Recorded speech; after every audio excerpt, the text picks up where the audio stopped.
Ryan with Miss.Geek here, and today we're going to do something a little bit different, and that is, let me look at the actual camera here, and that is, I recently put my microphone over here, and so I keep looking at it instead of my camera. So, anyway, that's me today. Anyway, today what we're gonna do is take a look at some of the software side of the BitX40 and the needed hardware changes. Currently what I have is, I've shown this in other videos, I'll pop up a picture right here.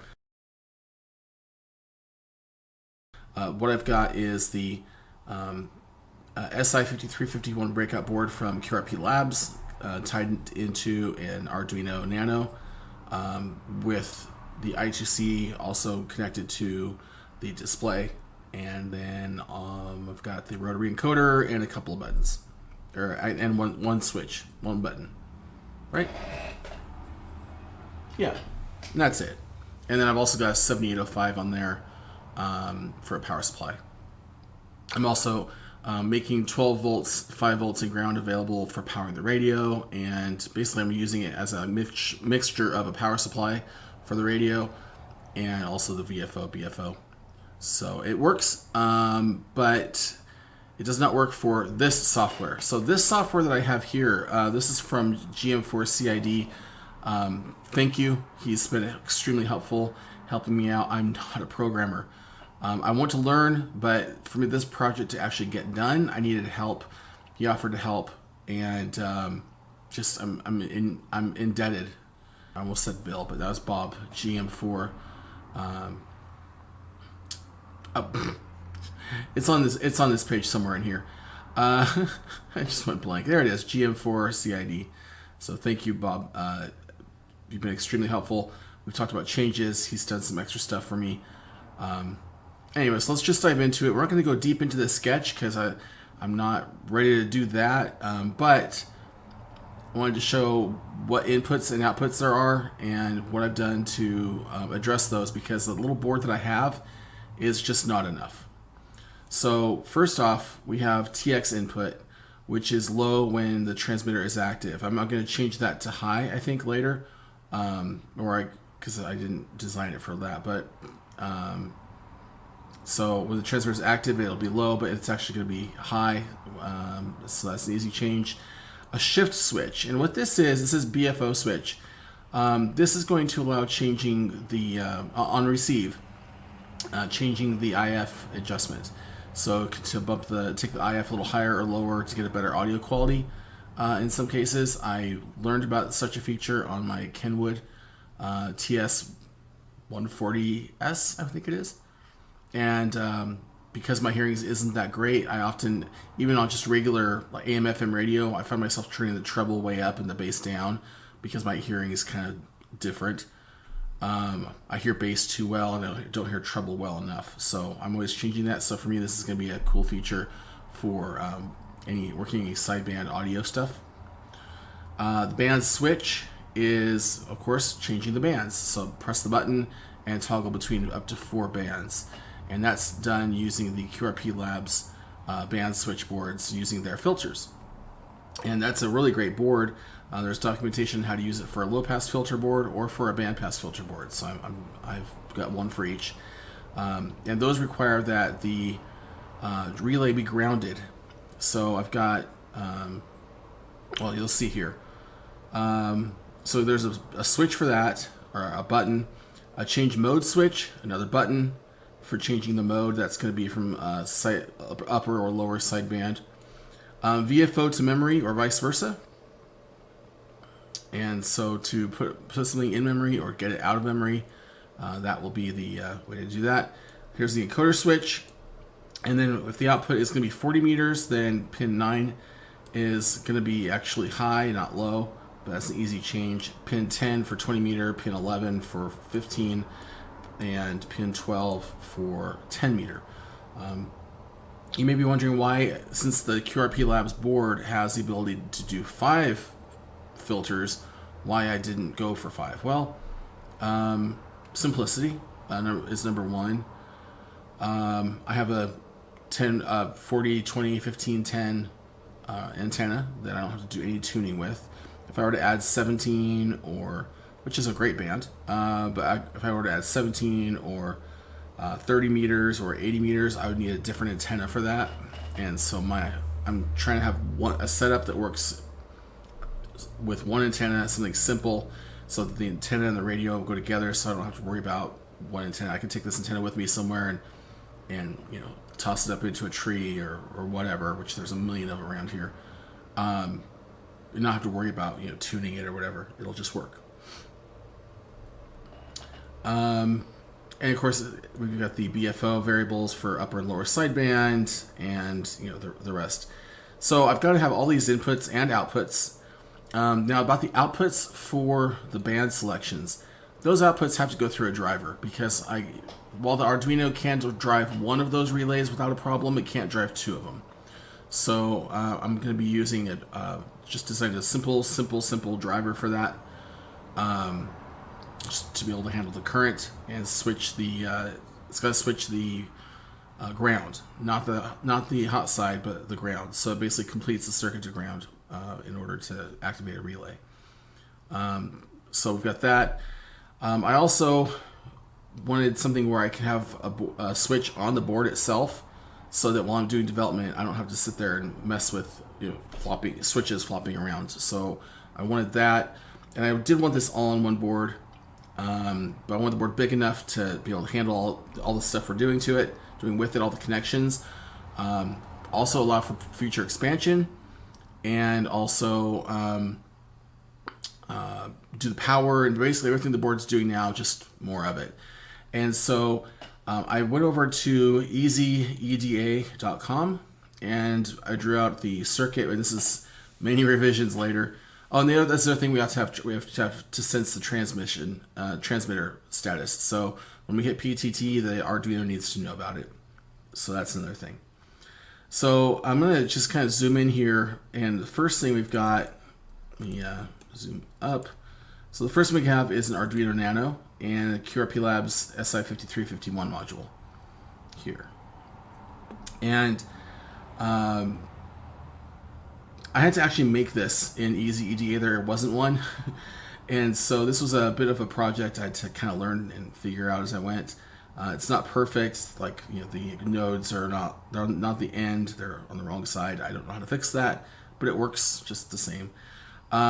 It's just for the schematic. So we've got all these grounds, which are just not connected, except for the first one. They don't all need to be connected. We've got VCC and also the I2C VCC. Those are separate. This powers the I2C conversion, so for the 5 to 3 volt. Also has 3.3 volt out, which is not connected.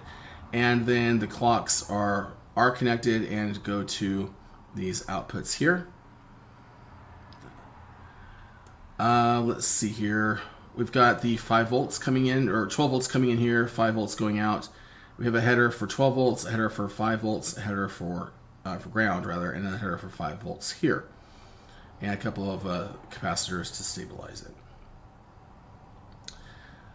Now, as far as the drivers go, it's simple, just some 2N2222s, and the base is connected to these 1 k ohm resistors, and then of course they just connect to the pin headers here. The rotary encoder and the I2C display also connect here. So that's pretty simple. I also added a connector that connects every single pin on the left side of the Arduino, so pins 16 through 30. These connect over here, and that's just for future expansion, or in case I mess something up and I need to do it differently. And then we've got our band switch button, VFO to memory button, mode switch, and IF switch. And we have physical switches as well as connections for external switches. Lastly, we have transmitter sense, which will take the 12 volts that happens on BX40. The PA rail goes high to 12 volts with a relay when you hit PTT. So this takes that 12 volts, cuts it down to about 5 volts with a voltage divider, and then sends that over to the Arduino. course, a schematic is not a PCB, so this is the PCB that I've made for it. And I think I laid it out as logically as I could. You can see here's the physical switches, here's the switch connections, here's the power supply, and here's the 5-volt ground and 12-volt. Those are just all pin headers. The only thing, and here's the output also. Clock 0, 1, and 2. Clock 2 is not used, but apparently there can be crosstalk between clock 0 and clock 1, or clock 1 and clock 2. So if I really want, I can utilize clock 0 and clock 2 to try to minimize that. The main thing here is, like, my only regret really is that the synth board dimensions are not quite correct. You'll notice I left a lot of space down here, and that's because this actually goes out to about here. It goes out about that far. So I would have liked to done that differently. I just kind of accounted for it, and it'll be fine. I mean, the worst case scenario is that I have to kind of bend one of these capacitors over a little bit. Not a big deal. But yeah, everything's here, and the routing I think looks good. So we're gonna hope for the best. Now I'm working on getting these made. I have a manufacturer who is wanting to sponsor me for this, and once that is ironed out, I will talk more about that and that process. But I will say that I've spent lots of hours on this. I was telling my friends this has like been my little Zen garden. Been spending way too much time on it, but it's gone through lots of iterations and changes. But yeah, I hope that this is informative for you and interesting. I've never done this before, so if you see any obvious flaws, I don't have the boards printed yet. So, or if you'd like to take a look at the Gerber files, just shoot me an email. geocrasher@gmail.com is my email address. That's GEOCRASHER @gmail.com. And or you can just look me up on QRZ, Whiskey 7 or Romeo Lima Foxtrot. So yeah, if you want to see it, that's fine. But this is what I'm going to be putting together, and I wanted to do this because I wanted it to just be nice. This is and this I think will be really nice to have. So anyway, I'm interested in your thoughts and your impressions. I will say this: if you've never designed a PCB before, it's not that hard. It's not that easy either. I think the hardest thing for me has been learning how to use the library to find the right parts that I need. I think the main thing for me is that once I find, let's say, resistor 1k ohm. Now I don't really need to search for 1k ohm. I could just search resistor. And what I want to do is I want to find one here. I want to find by the footprint, because every component has a schematic symbol and a footprint. And the footprint determines what is, what it looks like physically on the circuit board. So if I go for axially, then I can do this, which is made to be up and bent over, which is great for saving time. This one is axial, but a little bit longer apart, so that you can just lay it flat. And this one is SMD, and this one is SM. Oh, that was not SMD. This one is SMD. That's a quarter watt. It says 0.25 watt.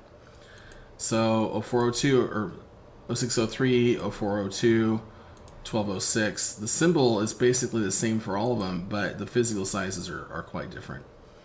So I've got some experimenting to do, because eventually what I'd like to do is build circuit boards using the using pads, not through hole, but designed to use through hole parts just soldered right directly, kind of like Manhattan, but with the PCB. That works great, and it's in fact a lot of the components on my BitX40 board are that way.